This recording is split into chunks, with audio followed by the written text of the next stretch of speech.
Oui, ça y est, le livre 2 de la légende de Korra, c'est de l'histoire ancienne.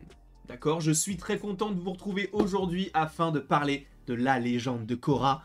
J'avais énormément d'appréhension afin de regarder déjà le premier livre. Je m'étais dit, je termine sur un avatar qui est tout simplement incroyable, avec un lore juste fou. La légende de Korra, c'est incroyable. C'est vrai que lorsque j'ai fait ma première critique de la légende de Korra, donc sur le livre 1, donc en lien, je crois, avec l'ère, si je ne dis pas de bêtises, je m'étais dit, bah c'est bien, ok, c'est cool, ah c'est vraiment bien, mais c'est incroyable, c'est la même chose. Là, c'est la même chose. De plus, dans les commentaires de la vidéo, vous étiez plusieurs à me dire « Ouais, le livre 2, pas ouf. Attends d'avoir le livre 3 et le livre 4. » Le livre 2, il est incroyable. Je l'ai adoré, je l'ai dégusté. Je trouve qu'il est tout simplement grandiose. Vraiment. Je ne dirais pas que j'ai préféré le livre 2 au livre 1, mais pour moi, c'est dans la continuité, tout simplement. Et surtout, je suis désolé, mais lui, il est incroyable. Varrick, ce personnage est vraiment très drôle. Il m'en faut beaucoup pour me faire rire, notamment dans des séries qui sont possiblement destinées à un public plus jeune que moi, même si cette série touche tout le monde, bien sûr. Il est si drôle. Je pense que lorsque j'étais petit et que j'étais tombé peut-être sur lui, ça ne me faisait pas rire parce que je ne comprenais pas ses blagues. Il me fait mourir de rire. Mais vraiment, ça fait longtemps que je n'ai pas trouvé un personnage aussi débile, aussi intelligent et aussi drôle que Varrick.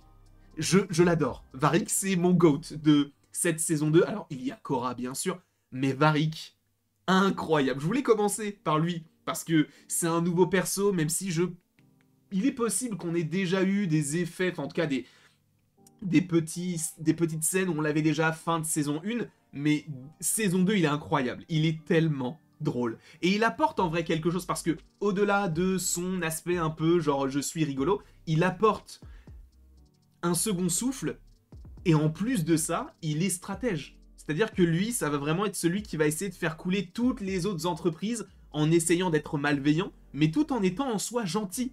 C'est-à-dire que lui, c'est vraiment le personnage vers lequel on va aller, qui va nous la faire à l'envers, qui après va s'excuser, qui va nous aider, et après, il va nous la faire à l'envers, il va s'excuser, il va nous aider. C'est un petit recommencement, et ça fonctionne totalement sur moi. Quand il se cache dans l'ours ornithorynque, juste ça, moi, ça m'a fait mourir de rire. Je trouve que ce personnage-là, c'est un super ajout à la série, là où la plupart du temps, le comic relief, entre guillemets, de la saison 1, notamment, c'était Bolin, et c'était l'un des enfants de Tenzin, donc le petit chauve, là. Là, lui, là, je la veux, j'ai vu qu'il était en pop. Je vais l'acheter. Mais tellement fort, frérot. Tellement fort, je vais l'acheter. En plus, je ne sais pas si vous l'aviez vu, alors peut-être que j'en ai pas forcément parlé lors de ma vidéo sur Avatar, le dernier maître de l'air, en live action, mais j'ai des Funko d'Avatar. Il me manque des Funko de Korra. Alors je ne vais pas pour l'instant les regarder parce qu'il est possible que ça me spoil, mais dès que c'est terminé, là je suis en train de me faire une petite cagnotte sur le côté, ça part là-dessus. L'appartement quoi? Non, Varrick, directement. Donc voilà, je voulais revenir légèrement sur Varrick avant de parler de Korra. Korra, c'est vrai que début de saison, elle m'agaçait. La relation qu'elle a avec Mako, qui est pour moi une sombre merde, il faut le dire. Les termes sont... Alors j'entends que certaines personnes adorent Mako. Actuellement, c'est une sombre merde, mais on en parlera un petit peu plus tard. J'aime beaucoup l'évolution de Korra. C'est vrai qu'au début de la série, j'étais pas forcément fan, elle m'énervait beaucoup, notamment par rapport à son aspect de la relation avec Mako. De plus, comment elle traite son père et comment elle glorifie son oncle, donc Unalaq, si je ne dis pas de bêtises, qui va finir par devenir quelque chose de grandiose. En vrai, c'est parti très loin. Et là où je trouve que c'est hyper intéressant, c'est que là où moi je m'attendais à 4 saisons, et le fait que Korra puisse perdre sa maîtrise et donc qu'elle commence à prendre l'air et après qu'elle refasse l'eau, la terre et le feu, là on est sur un livre qui s'appelle Esprit, où on va retrouver ce genre de choses avec un lore incroyable. mais vraiment. On avait une grosse évocation du monde des esprits, notamment avec les vies antérieures de Aang. On avait notamment cette sorte de coléoptère qui était dans le monde des esprits. Bref, on a ce monde-là, ce monde spirituel qui est quand même pas mal évoqué, dans lequel nous allons également du côté de la série Avatar, le dernier maître de l'air. Mais là, c'est tout autre chose. On comprend véritablement l'origine des avatars et qui était le premier avatar. Et cet aspect de Unalaq qui est connecté et qui a besoin donc de l'avatar Korra afin d'ouvrir les deux portails pour réveiller l'entité maléfique, c'est hyper intéressant. Et au-delà de tout ça, il y a cette petite parenthèse qui est magnifique visuellement, c'est la parenthèse sur One, et d'ailleurs c'est marrant qu'il s'appelle One, parce que en français, enfin en anglais, One c'est un, donc supposément le premier, et c'est le premier avatar. Et on comprend comment est-ce qu'il a récupéré donc tel ou tel pouvoir, parce qu'avant c'était les tortues géantes qui leur donnaient donc telle maîtrise, mais en fait tu ne peux pas en avoir deux, et finalement lui, il a fini par avoir les quatre, parce que lui voulait unir tout ça, et donc affronter ce démon qui finira par sortir via Unalaq. Unalaq qui est un personnage que j'ai détesté, hein, bien sûr, je ne sais pas comment est-ce qu'on peut l'apprécier. De toute manière, dès le début, tu sens qu'il n'est pas... Quand tu sens qu'il y a un personnage qui arrive comme ça, qui semble être trop gentil, et qui semble pas vraiment en dire sur ses réelles intentions, c'est sûr qu'il est méchant. C'est sûr et certain. Et ça a été le cas pour ce personnage du coup d'Unalaq.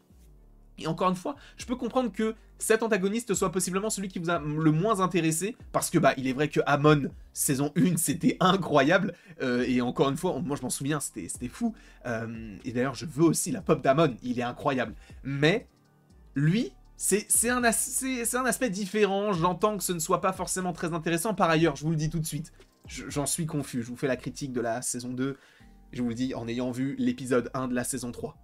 Je le dis, je ne sais pas comment s'appelle le méchant. J'ai vu l'épisode 1. Il est incroyable.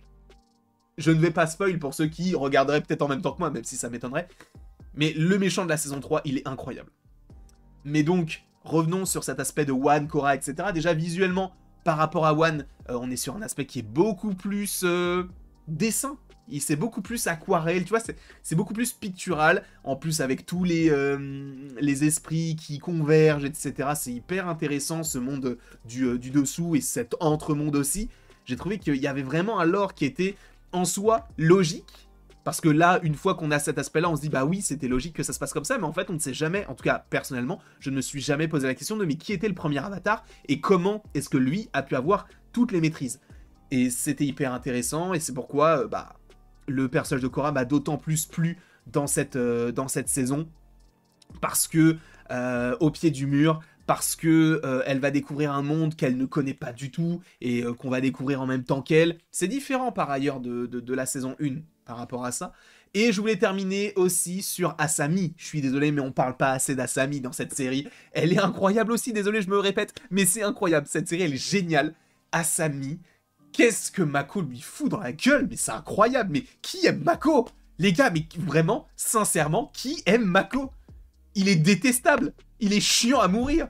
Et il a trompé, il est allé avec une, puis avec l'autre, puis avec une, puis avec l'autre. Non mais ça va pas ou quoi? Ça va pas?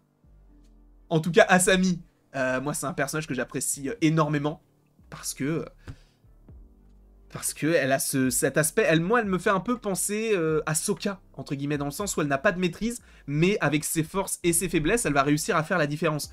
Et c'est, à mon sens, un personnage qui est extrêmement fiable, très gentil, très sympathique, peut-être trop gentil, et notamment avec cette merde qu'est Mako. Je suis désolé, mais Mako, vraiment, je ne l'aime pas du tout. Et aussi, on a Bolin sur ce plan-là. Ça, c'est hyper intéressant parce que ça vient participer à une certaine propagande. On a l'aspect de Bolin qui va devenir une sorte de star pour véhiculer des messages qui ne reflètent pas vraiment la réalité, et c'est totalement la définition de la propagande. Et ça, ce point-là est extrêmement intéressant, notamment avec Varrick, etc. Concernant Mako, oui, non, moi je le déteste. Je le déteste sincèrement. Et en plus, il n'a rien pour que je puisse l'apprécier. Vraiment, dans ma tête, je me dis, mais c'est pas possible. Vraiment, c'est pas possible. Surtout à son âge, quoi. Surtout à son âge. En tout cas, Mesdames, messieurs, toute autre personne, voilà ce que j'avais à dire concernant la saison 2 de La Légende de Korra, qui pour moi est une excellente saison. Là, on commence la saison 3 avec un élément particulier, je ne vais pas le préciser, mais en tout cas, pour l'instant, c'est superbe ce que je suis en train de découvrir. Et merci encore à Marc Emmanuel de me le faire découvrir. En tout cas, je vous remercie grandement. N'hésitez pas à aimer la vidéo, à la partager, à la commenter, à vous abonner si ce n'est pas déjà le cas. Et après tout ceci, il ne me reste plus qu'à vous dire à la prochaine pour la prochaine.